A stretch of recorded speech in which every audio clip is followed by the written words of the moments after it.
Hello friends, it's Eli. I'm here to talk about Abram. Are you ready? I can't hear you. Are you ready? Abram had a nickname. They called him the Father of Faith. Let me tell you how he received that nickname. One day, God called Abraham.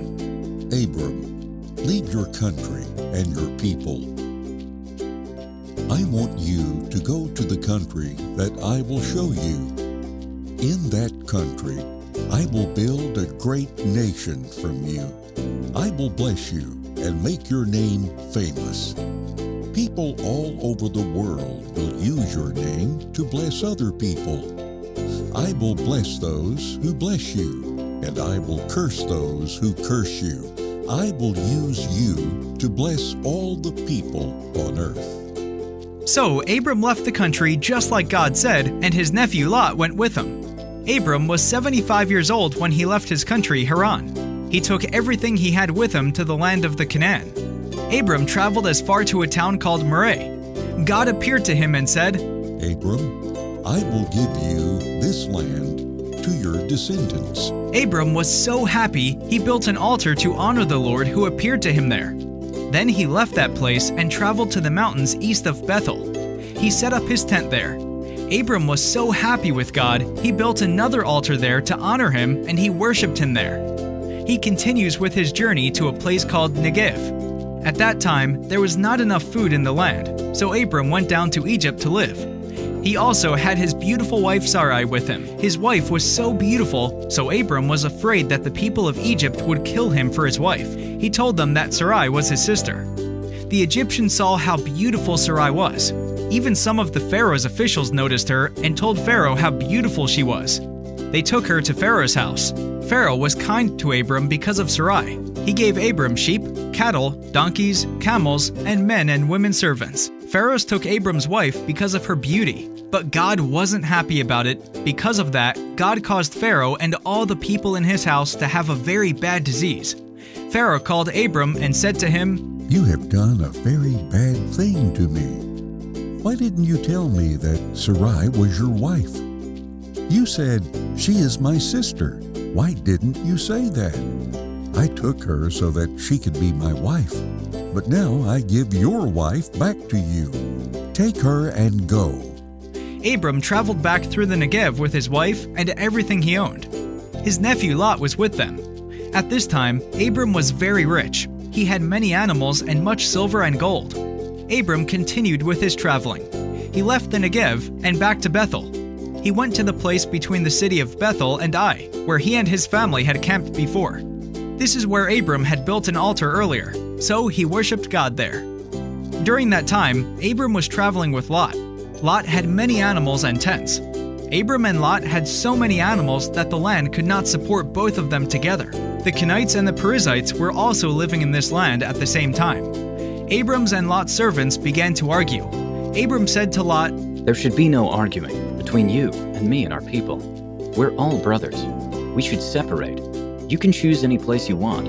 If you choose to go left, I will go right. If you choose to go right, I will go left. Lot looked and saw the whole Jordan Valley. He saw that there was much water there. Lot chooses to live in the Jordan Valley. Both of them separated, and Lot began traveling east. Abram stayed in the land of the Canaan, and Lot lived among the cities in the valley.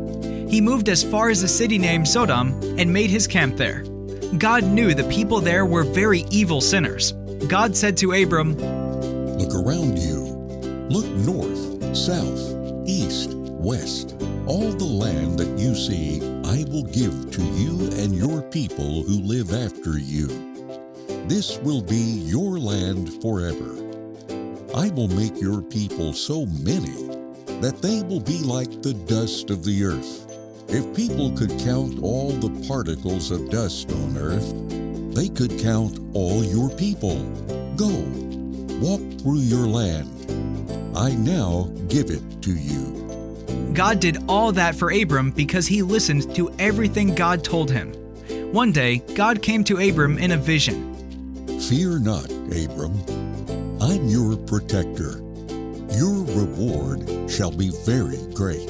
Oh God, what will you give me? For I continue childless, and the heir to my house is Eliezer of Damascus. You haven't given me any children, and a member of my household will be my heir. This man shall not be your heir. Come outside. Look at the sky. You see the many stars. There are so many, you cannot count them. Your family will like that. Abram believed God, and because of this faith, God accepted him as one who had done what is right. He said to Abram, I'm the Lord who led you from Ur of Babylonia. I did this so I could give you this land. You will own this land. God, how can I be sure that I will get this land? We will make an agreement. Bring me a 3-year-old cow, a 3-year-old ram, a dove, and a young pigeon, and use them as a sacrifice to me as part of our agreement. The sun began to go down, and Abram got very sleepy. While he was asleep, a very terrible darkness came over him. Then God said to Abram, You must know this.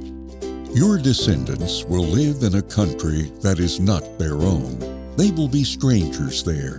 The people there will make them slaves and be cruel to them for 400 years. But then I will punish the nation that made them slaves. Your people will leave that land, and they will take many good things with them. You yourself will live to be very old. You will die in peace and will be buried with your family. After 4 generations, your people will come to this land again and defeat the Amorites. That will happen in the future because the Amorites are not yet guilty enough to lose their land. So, on that day, the Lord made a promise and an agreement with Abram. He said, I will give this land to your descendants. I will give them the land between the river of Egypt and the great river Euphrates. This is the land of the Kenites, Kenizzites, Cadmonites, Hittites, Perizzites, Rephaites, Amorites, Canaanites, Girgashites, and Jebusites. Abram believed God, and he was amazed of the promise that God had made to him.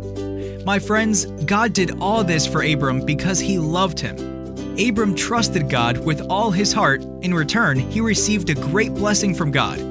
All of us are able to receive great blessings from him if we can only trust him with all our hearts.